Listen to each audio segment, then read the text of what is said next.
Hey everyone, Lee with LG Speed and Custom here, and in this video we are going to repair and drop this pretzeled 32 Ford heavy axle.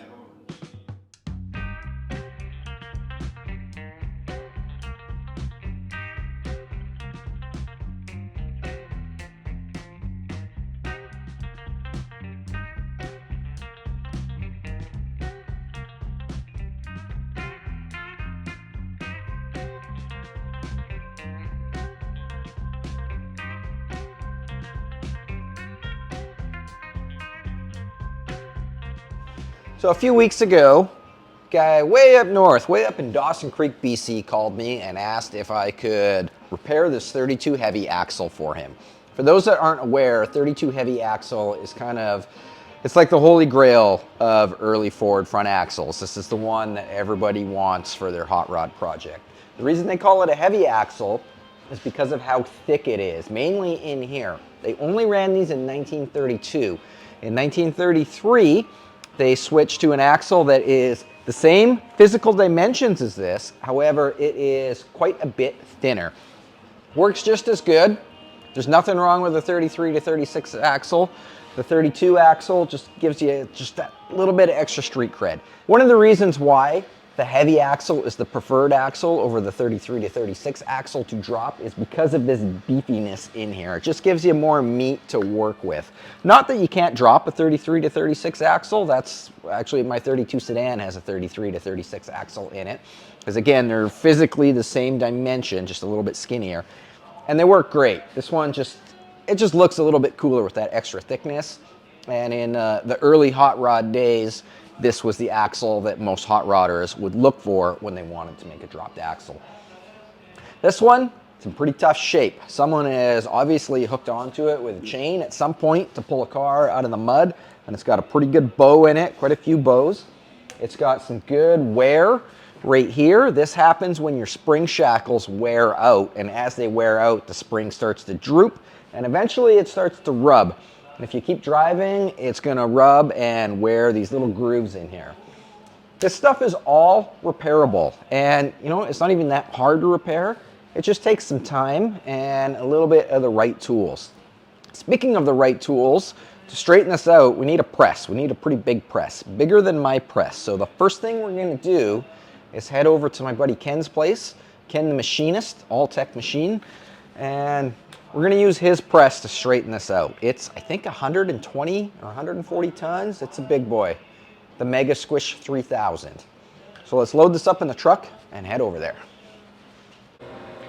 Here's Ken's 100-ton press. So I'm just gonna lay the axle across here and just kind of start squishing it until it comes out straight again. I've already measured the ends, and there's only a half a degree twist in the axle despite having that much bow in it, so it's not too bad.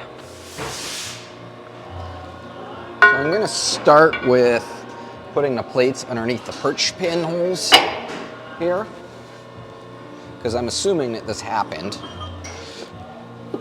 from someone tying a chain around it and pulling it, meaning it would have been permanently attached here and then bowed out. So we'll kind of just reverse that.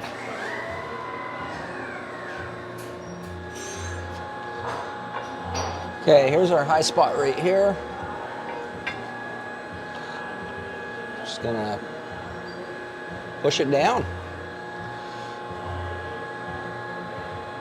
Gonna go a little further than we need to compensate for some spring back.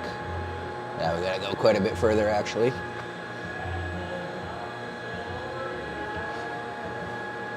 Okay, let's see where we're at there. A little bit more.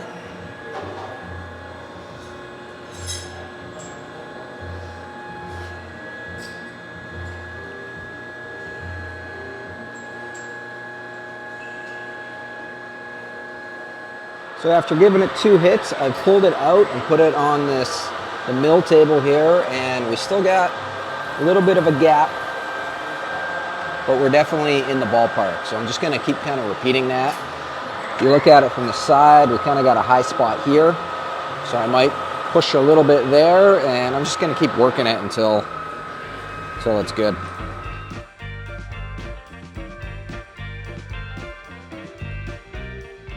So I've got it perfectly straight to the eyeball now. However, this side here, we're at 88.9 degrees. Well, now it says 90 degrees or 89 degrees. And this side is at 90 degrees perfect. So we still have like a 1 degree twist in it that we got to get out.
We're back at my shop now, and we got to deal with these little valleys right here from the worn out spring shackles. So it's pretty thin. As you can see, it's actually starting to crack that, which is fine. We can still fix that. All I'm gonna do is probably just take a sander, sand this down a little bit, and then fire up the welder, and we're just gonna start laying some beads in here with the welder until we build it all up, and then we can just shape it back to this profile here.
It's the end of the workday. It's 5 minutes to 5, so I'm just gonna let this sit overnight and cool it down, and then tomorrow we'll go ahead and start dressing this and cleaning it up.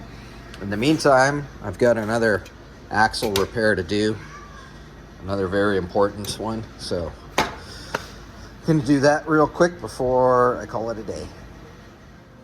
1/8 inch axle is replaced with a 3/16 axle that goes all the way through the wheels. The rear one's still 1/8 inch. The front one should be good to go now.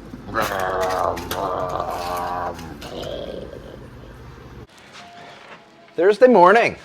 This is all cooled down. I've moved it from the bench up to the vise. I just got the grinder set up with a 40 grit flapper disc, and yeah, I'm just gonna shave this down until it is a correct profile. I'm gonna focus on the top edge first, and then we'll address the bottom, or not the bottom, the sides second, once we get it to the right shape.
There we have it.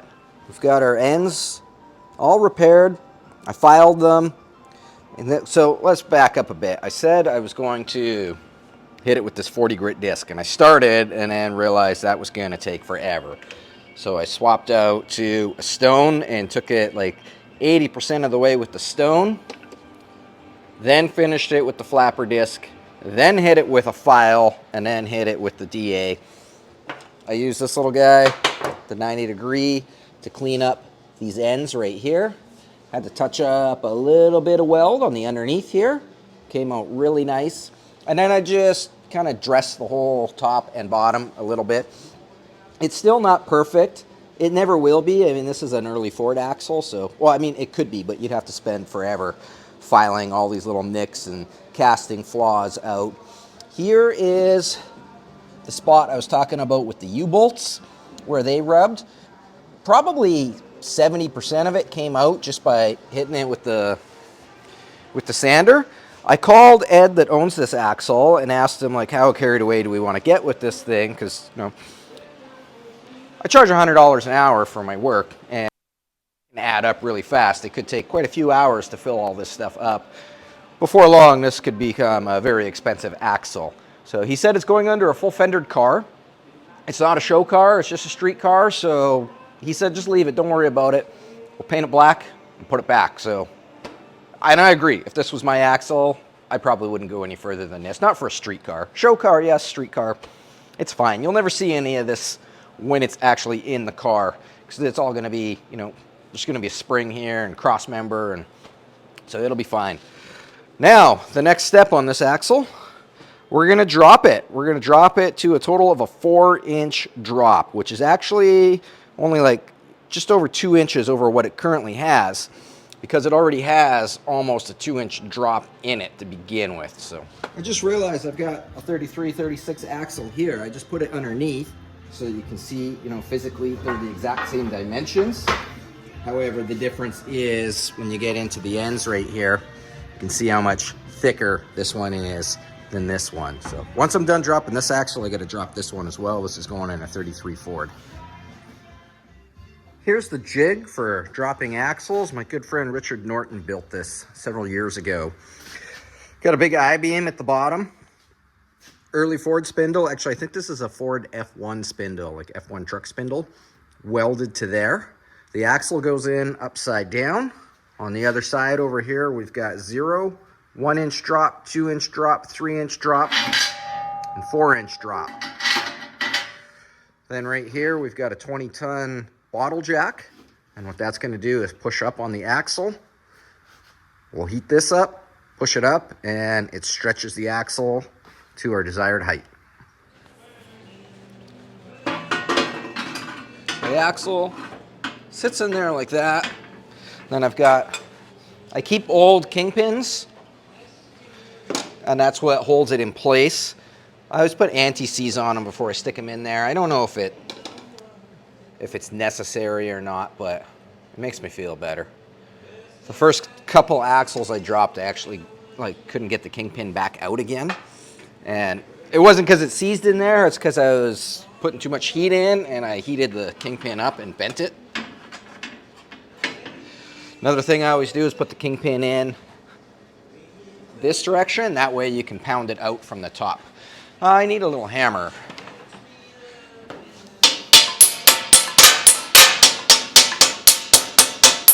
Boom. Kingpin is in. Let's get our bottle jack set up.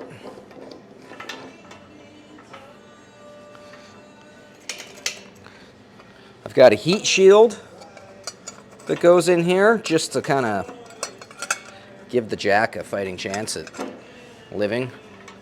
I've had this jack for a few years and it's doing okay, so.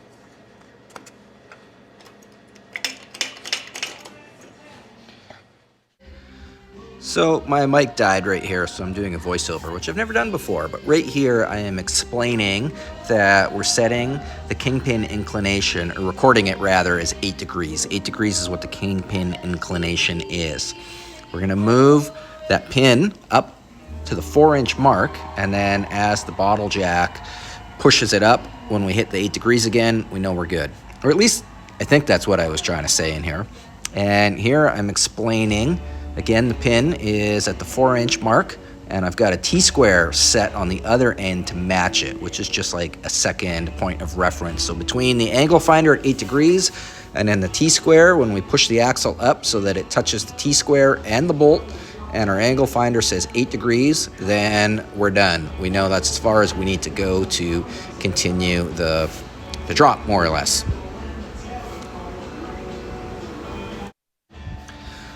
We're gonna heat this up using the oxyacetylene torch with a big rosebud tip. And yeah, more or less, light the torch, crank it up, make it red hot, and then once it's nice and hot, then we'll use the bottle jack to stretch it. I've got my welding helmet set on grind mode so that I don't melt my face off. It took me a while before I realized I could do that. Before, I used to just put sunglasses on and melt my face off. Kind of sucked.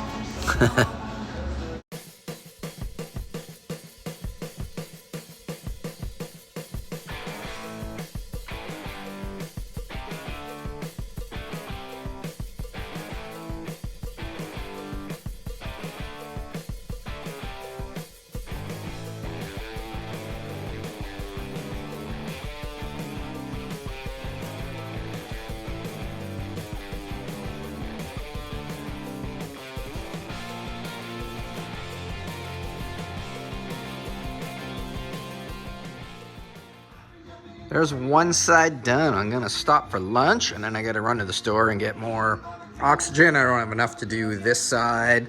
Plus we still gotta do this axle. So we'll come back this afternoon and finish it up.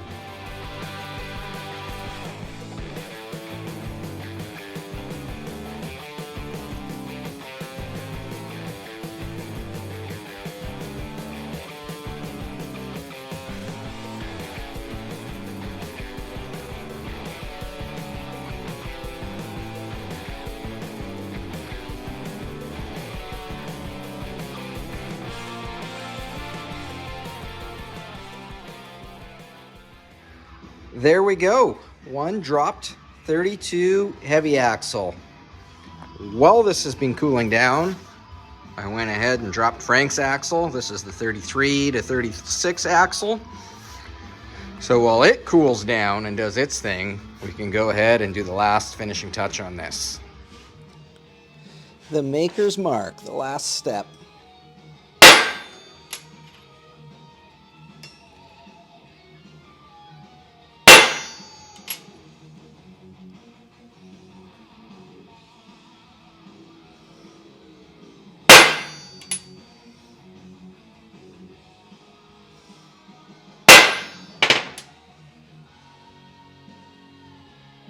There we go. We successfully straightened the worst axle twist I've ever personally experienced, or axle bend, I should say. It was definitely a bend, not so much a twist. We did take care of a little bit of a twist though. We repaired the worn out where the shackles were rubbing on the axle, repaired that, built it all back up and filed it smooth, and then dropped it. So this car should sit nice and low. And you know what? This, even with all my labor to repair this, this was still the cheaper option than for Ed to buy like a brand new aftermarket axle. And I don't know about you guys, but like original parts are so much cooler in my opinion than aftermarket stuff. So you got two wins. It's cooler and it's more economical. There we go. If you need your axle dropped, shoot me an email, lgspeedcustom@gmail.com. Drop axles for, I've never sent one like international, but Canada and the United States, I've dropped lots of axles, sent them all over the place. So you can send me your axle, or I do have some cores here. I don't have a ton of cores though, but either way, shoot me an email and we'll talk about it. So thanks so much for watching. If you want to support this channel because you learned something super cool or just really enjoyed this video and want to say thanks, go hit up the website, lgspeedcustom.com, where we've got lots of cool LG Speed and Custom shirts, LG Speed and Custom hot rod parts that we fabricate here. So go check it out. Thanks for watching.